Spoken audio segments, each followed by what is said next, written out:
It's a great pleasure today to be in the presence of Professor Kiran Seth, a person who has put his entire life energy in the service of Indian classical music and culture. I was a student at IIT Kharagpur, and I remember my lovely professors there who taught me so much in physics, chemistry, maths, etc., etc. But one person whom I remember a lot, who never taught me directly, but who planted a seed into me which is still growing into a massive tree. Our classical music and dance are beautiful forms, even folk forms. I am not saying all these forms are very beautiful. The folk forms are very direct.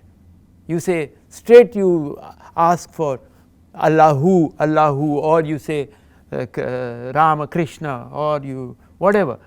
But the classical forms, they bring in these two additional elements, that are subtlety and abstraction, and therefore they are little tougher in some sense, but they both all have the same goal, different roads to the same goal.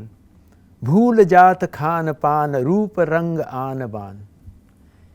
You don't worry about the consequences, nothing.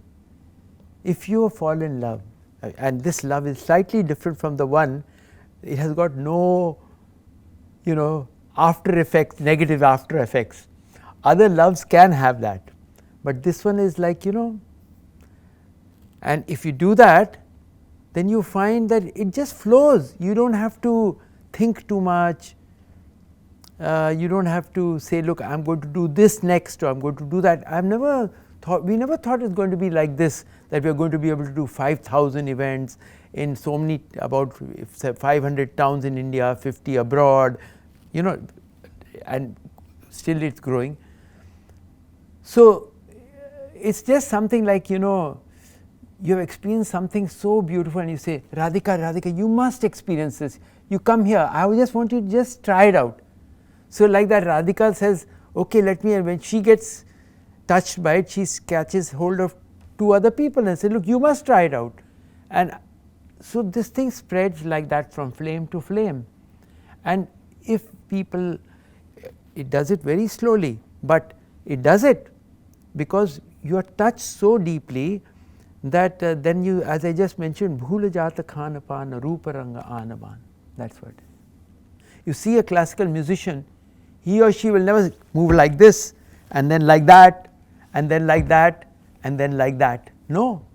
You see, if you ever see any of these great musicians, they will be sitting in one posture for hours on end. And what do you require? If you want to do well in any subject, the first thing you require is that you should be able to sit still. If you can sit still, you will find that you will be able to again concentrate. Whenever you are moving, your concentration moves towards the movement. So you must, what this tete-a-tete with the arts does, it will teach you also how to be still, like that, focused.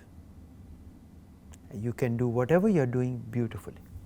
More than a professor and teacher, what I have tried to do, and I request all professors and teachers to do, is not limit their roles just to be a teacher or a professor, but to take the role of a guru.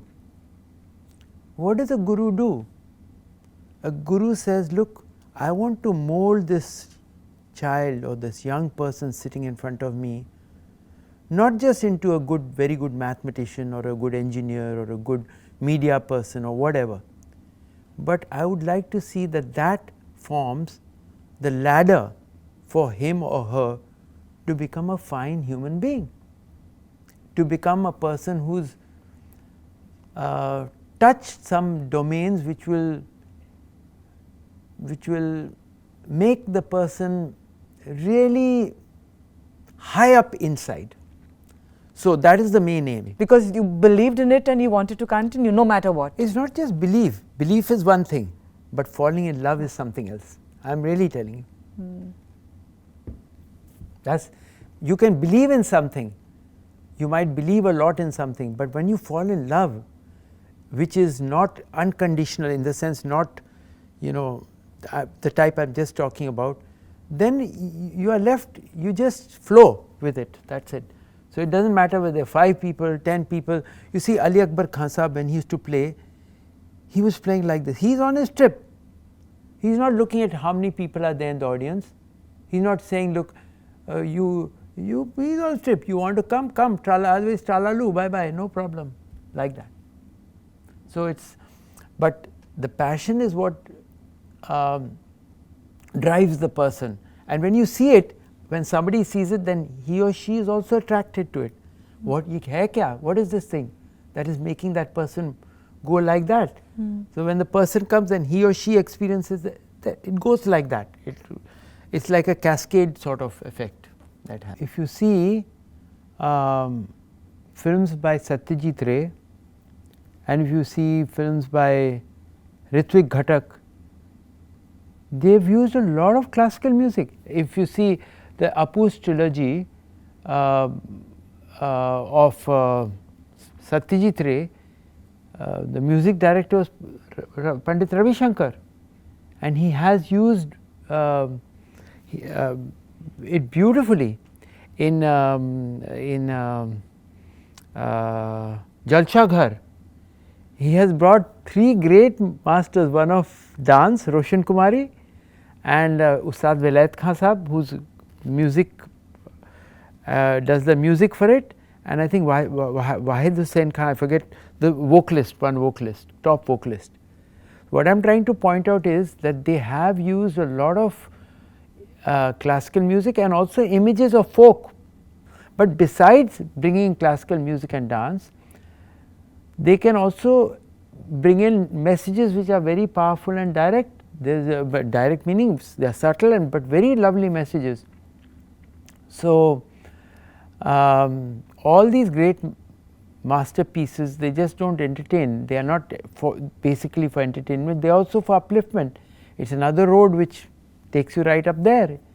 If you see Ingmar Bergman's Seventh Seal, I am not just talking of Indian films, you find that there is the knight is playing chess with death, and what a beautiful sequences they are of how he is expressing his own confusion about what is the purpose of life. It is like a very philosophical question, and he is asking death to give him a little more time till he can find that out. He said, I am not ready to go yet. In Last Strada, there is this girl who I think her name is Jelomina, I forget what the name is exactly, but she feels that she is useless, she can't do anything, but there is this clown who is talking to her, and he picks up a pebble and he says, you know, I have learned that even this pebble has a purpose, and that gives her added impetus to continue on with life in some sense. Akira Kurosawa, the great Japanese director, in Kagemusha again, he brings in this beautiful statement, you know, of this warlord who says, the mountain never moves, and very nice philosophical statement. We must try to expose them to the indigenous forms of music, dance, and that, but it should be of high quality. That is what I really insist on that, because we can take an a very good, say for example, even classical Western violinist, we can take them to a school, we can take them to the college, no harm. So, we could take the indigenous folk forms also, which are here, to schools and colleges. So, that should be done, but the main thing is, if you really want to succeed, as I mentioned, all these are just ladders to reach a goal, and if the ladder is weak, it will drop, you will fall. The ladder must be very, very, very strong. So, whichever form you take, the form is not important to me. The person behind the form who is presenting is the real important person, and there must be people like that here in Puducherry. Take them to schools and colleges. So, the person will be able to identify with them very quickly, if, as I said, the ladder is strong.